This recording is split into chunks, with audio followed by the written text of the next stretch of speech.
Mutton ತುಂಬಾ ಇಷ್ಟಪಡೋರ್ಗೆ ಈ ತರ ಒಂದ್ಸಲಿ ಮಟನ್ ಫ್ರೈ ಟ್ರೈ ಮಾಡಿ ತುಂಬಾ ಟೇಸ್ಟಿಯಾಗಿರುತ್ತೆ. ನೀವು ಇದನ್ನ ಡ್ರೈ ತರ ಆದ್ರೂ ಮಾಡ್ಕೋಬಹುದು.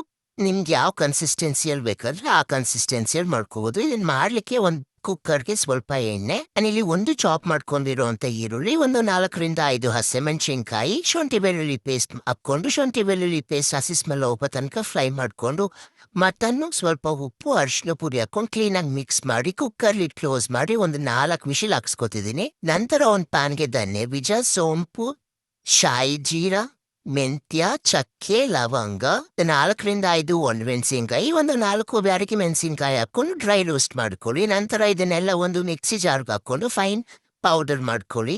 ಮಟನ್ ಕ್ಲೀನಾಗಿ ಬೆಂದ ಮೇಲೆ ಅದನ್ನ ಒಂದು ಪ್ಯಾನ್ಗೆ ಶಿಫ್ಟ್ ಮಾಡಿಕೊಂಡು ಪೌಡರ್ ಮಾಡ್ಕೊಂಡಿರುವಂತ ಮಸಾಲಾನ ಹಾಕೊಂಡು ಕ್ಲೀನಾಗಿ ಮಿಕ್ಸ್ ಮಾಡ್ಕೊಳ್ಳಿ. ಇದಕ್ಕೆ ನೀವು ಸ್ವಲ್ಪ ನೀರು ಹಾಕೊಂಡ್ರೆ ಸ್ವಲ್ಪ ಗ್ರೇವಿ ಆಗುತ್ತೆ. ಡ್ರೈ ಬೇಕಂದ್ರೆ ನೀರು ಹಾಕೋಬೇಡಿ. ಚಾಪ್ ಮಾಡ್ಕೊಂಡಿರುವಂತ ಕೊತ್ತಂಬರಿ ಪುದೀನ ಹಾಕೊಂಡು ನಿಂಬೆ ರಸ ಇಂಟ್ಕೊಂಡ್ರೆ ಸ್ಪೈಸಿ ಆಗಿರುವಂತ ಟೇಸ್ಟಿ ಆಗಿರುವಂತ ಮಟನ್ ಫ್ರೈ ಸವಿಯಲು ಸಿದ್ಧ. ನೀವೊಂದ್ಸತಿ ಟ್ರೈ ಮಾಡಿ. Thank you.